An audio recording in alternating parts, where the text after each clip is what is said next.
Hey there, welcome back to our channel. I'm really excited to jump into one of my favorite topics, Freemasonry. For all you master masons looking to keep your journey going, there's an amazing path filled with rich history, deep symbolism, and some powerful moral lessons. It's called the York Rite. Think of it as a fascinating series of Masonic degrees and orders that really build on the first 3 degrees, shining a brighter light on the teachings. It's like opening a treasure chest of knowledge for those eager to explore more. Isn't that awesome? The York Rite stands as one of the oldest and most esteemed appendant bodies within the fraternity. Its origins historically tied to the ancient city of York in England, a place of significant importance in the annals of Masonry. It is crucial to understand that the degrees of the York Rite are not higher than the sublime degree of a Master Mason.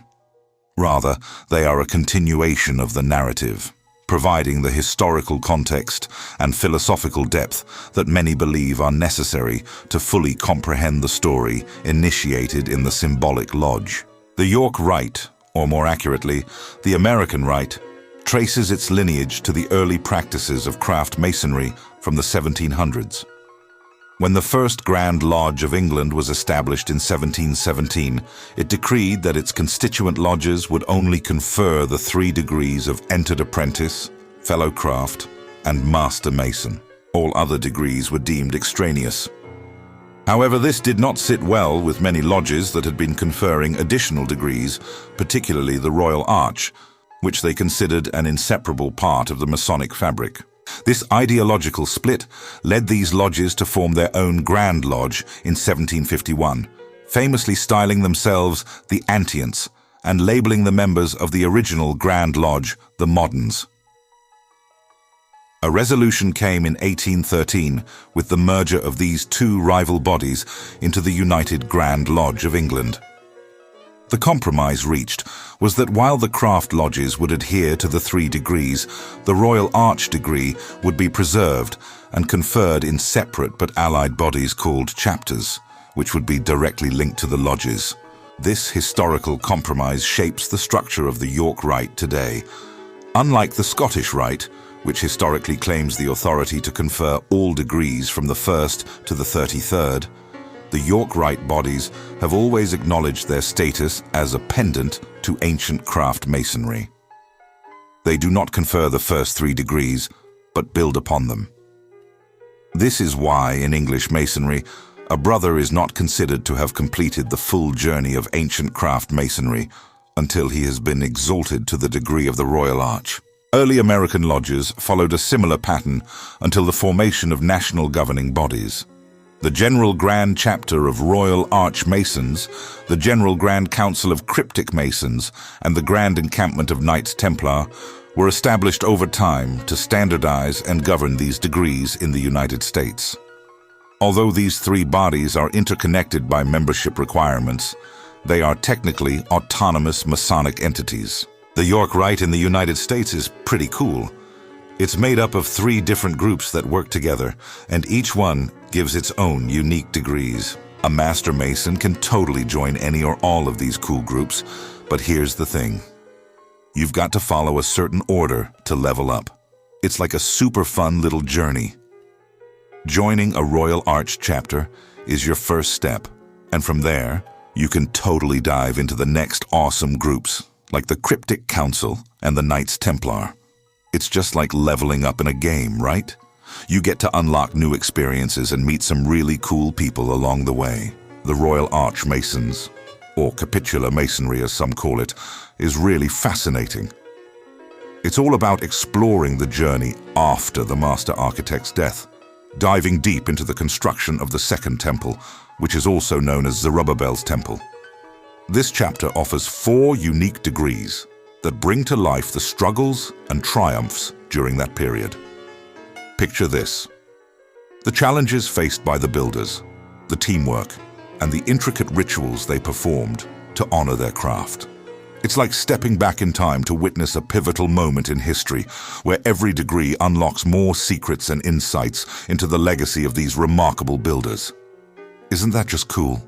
The central theme is the journey to recover that which was lost. a quest that culminates in the rediscovery of the lost word promised to the Master Mason. The first degree in the chapter is the Mark Master, which elaborates on the lessons of the Fellowcraft degree.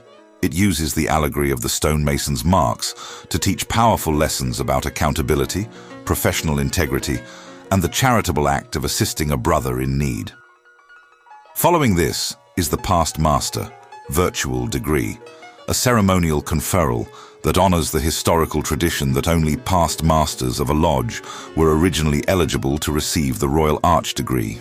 Next, the Most Excellent Master degree dramatizes the joyous completion and solemn dedication of King Solomon's temple, a moment of supreme celebration and divine approval before its eventual destruction.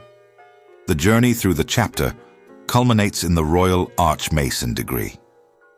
This is the climax of ancient craft masonry, where the candidate participates in the profound discovery of the long-lost master's word, thus completing the primary allegory of the first 3 degrees.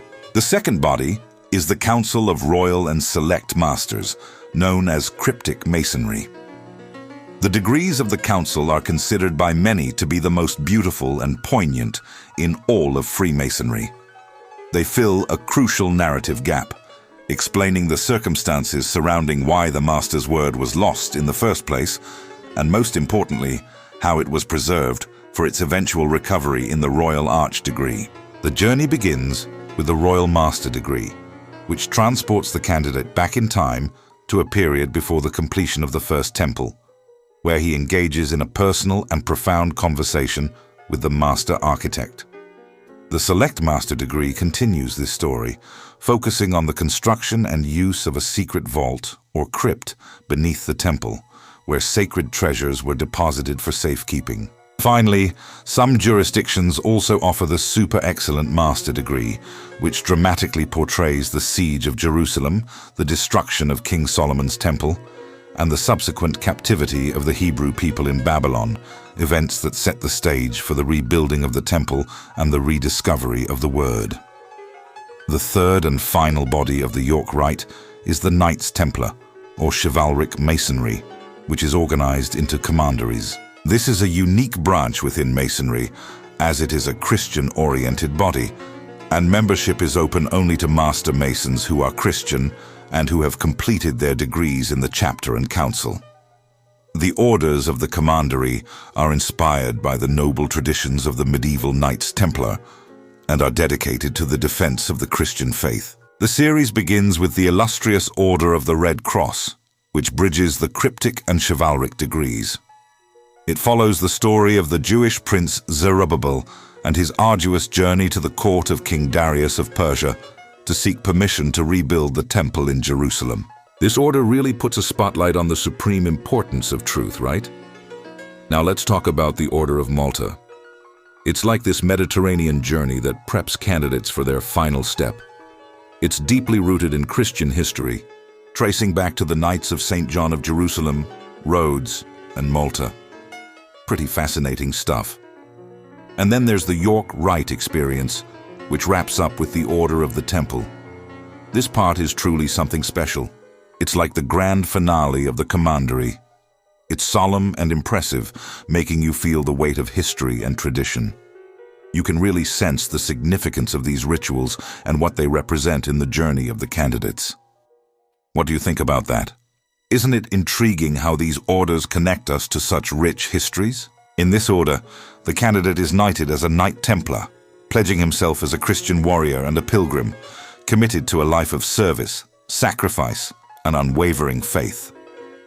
While the York Rite and the Scottish Rite are the two most prominent paths for a Master Mason to continue his Masonic education, they are distinct in their structure, symbolism, and philosophical focus. The York Rite presents a unified, chronological narrative that directly continues the story of the symbolic lodge, leading from the loss of the word to its recovery and culminating in a Christian knighthood. The Scottish Rite, in contrast, offers a series of 29 degrees that explore a wide range of philosophical, historical, and ethical teachings, presented as a university of Masonic knowledge rather than a single unfolding story. Both rites really shine a light on the journey of every Master Mason, right? Choosing between them, or deciding to dive into both, is such a personal adventure. The York Rite, for instance, is totally rich in the oldest traditions of the craft. It's like this powerful, direct path that guides you through the fascinating allegories of the Blue Lodge. You really get to dive deep into these stories, and it all wraps up in a way that feels both dramatic and super fulfilling. Every step you take in this journey really opens up a whole new world of meaning, right? It's all about connecting with the core of Masonic teachings, which is pretty incredible. You find yourself reflecting on these timeless truths that can guide you through life's ups and downs. It's like a personal adventure. Thanks a ton for tuning in. If this video resonated with you, make sure to smash that like button and subscribe for more.